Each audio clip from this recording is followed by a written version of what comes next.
What is up, YouTube? Welcome to this Gotham video. So if you're new to the channel, please do drop a like, please do subscribe down below.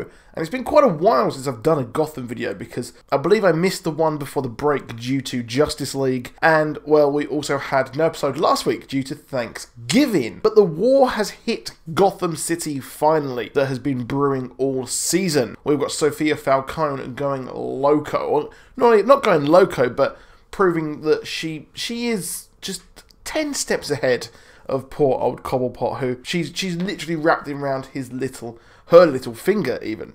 So it's not looking good really for Gotham as a whole, as this war is now going to brew. And it's nice to see the Gotham City sirens, Barbara, of course, Selina, and that heavily involved in this war and kind of starting or kind of escalating this war, so to speak. And what I thought was a really nice touch is that this all set off over a kiss between Jim and Sophia that the kid actually saw. So what happened here was that she planted it all. She knew how to manipulate poor old Cobblepot, and really, if he was smart, he would have seen this all coming from a mile off. But she literally tapped into the kind of horrible things that kind of his mother as well, that is deep down in his soul. And well, I thought she was a really good character, to be honest.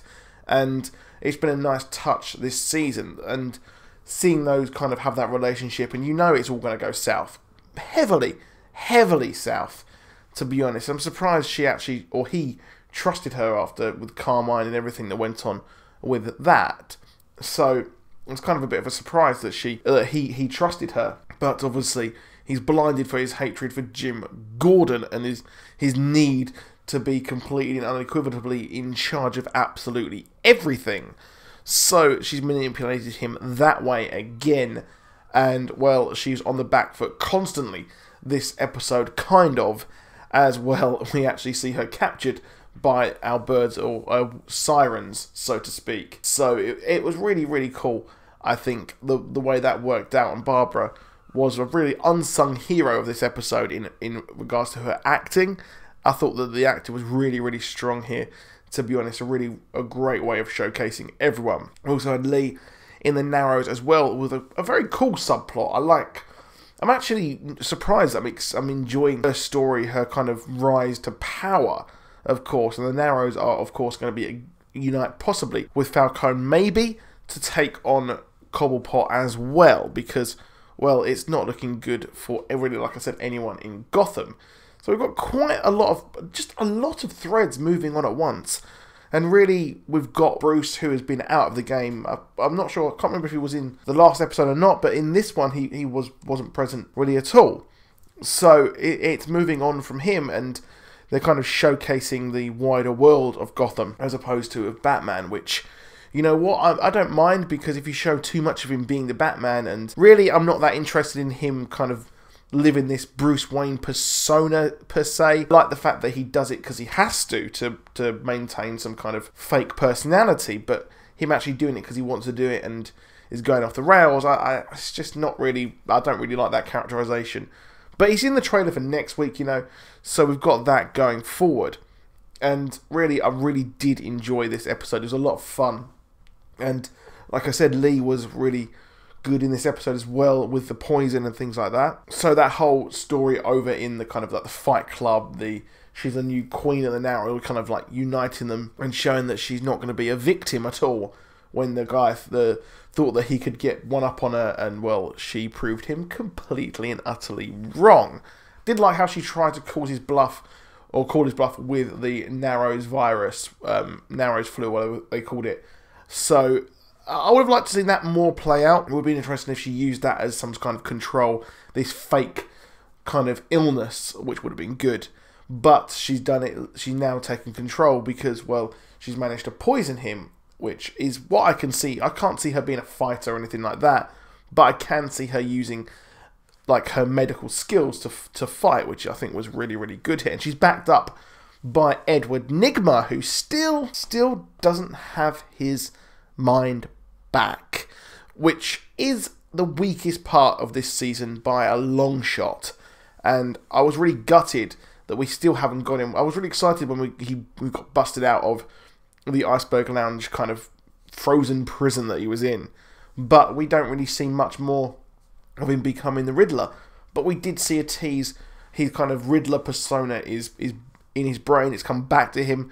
And really, I'm surprised that no one pointed out to him that it was going to be psychological. Because really, that's what a lot of people actually just presumed it would be. At least I presumed it would be a psychological thing. Because, well, that's usually what it's about. Because he lost last season, and now his brain is just kind of broken and scrambled. He just needs to get back psychologically, and this other persona inside him is just battling to come out, and now it will soon come out, which I think is going to be really, really fun to see, as we see a proper Riddler join the war as well. So we've got so many factions going on at once.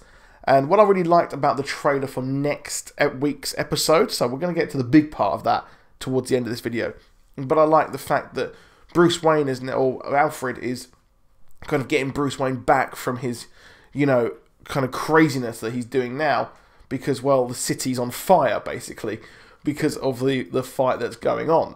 So they're going to need him to actually get involved, or Alfred's going to need him to kind of quell this, which is quite similar to what happened in the war that happened in the comics this last summer. So the War of Jokes and Riddles actually happened, and Batman was just on the sidelines trying to save as many civilians as possible, because he couldn't really stop either of these people at all, and he had to take a side.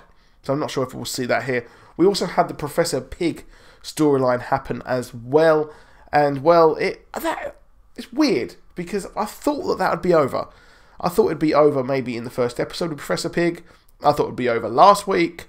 But no, it's still raging on, and we get close to finding out his original personality, and where will he actually go from there. So it's kind of weird what they're doing with that, and I guess he's going to be now just like Crane, who is now in the background somewhere. He's somewhere around and ready to come back, just like now Professor Pig is. So it's quite cool that they're doing that.